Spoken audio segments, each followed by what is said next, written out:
সুশীল কুমার সিন্ধের বিরুদ্ধে প্রাক্তন কেন্দ্রীয় স্বরাষ্ট্র সচিব তথা বিজেপি নেতা আর.কে সিংহের অভিযোগ ঘিরে তোলপাড় রাজধানীর রাজনৈতিক অলিন্দ। সম্প্রতি কেন্দ্রীয় স্বরাষ্ট্র সচিবের পদ থেকে অবসর নিয়ে বিজেপিতে যোগ দিয়েছেন আর.কে সিংহ। আর তারপর থেকে সিন্ধের বিরুদ্ধে একের পর এক অভিযোগে সরব হচ্ছেন তিনি। কখনো অফিসার নিয়োগে হস্তক্ষেপের অভিযোগে, কখনো আবার 2G কেলেঙ্কারির তদন্তে ব্যবসায়ীকে জেরায় বাধা দেওয়ার অভিযোগ। সেই ধারা অব্যাহত রেখে এবার প্রাক্তন কেন্দ্রীয় স্বরাষ্ট্র সচিবের অভিযোগ দাউদ ইব্রাহিম ইস্যুতেও দেশবাসীকে ভুল বোঝাচ্ছেন সিন্ধে।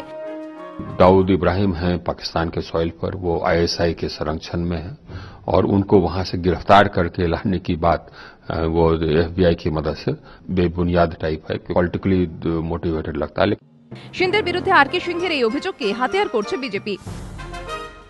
अब उस समय उनके गृह सचिव ने टिप्पणी की है कि उन्होंने स्पॉट फिक्सिंग में एक बिजनेसमैन को बचाने की कोशिश की जिसके दाऊद इब्राहिम से संबंधों की बात आई है।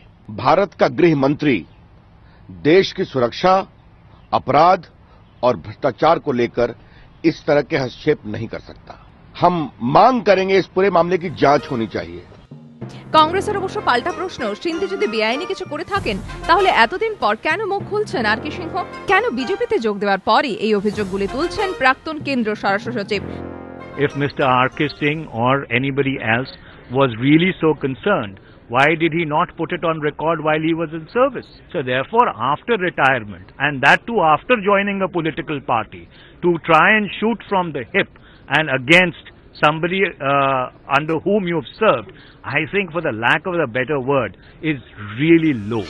আর.কে সিংহকে কটাক্ষ করে দিগ্বিজয় সিংহ টুইট করেছেন, আর.কে সিংহের সুবিধাবাদী আচরণ দেখে স্তম্ভিত। তিনি সচিব থাকাকালীন বিষয়টি প্রধানমন্ত্রী বা ক্যাবিনেট সচিবের নজরে আনেননি কেন? পাল্টা জবাব দিয়েছেন আর.কে সিংহ।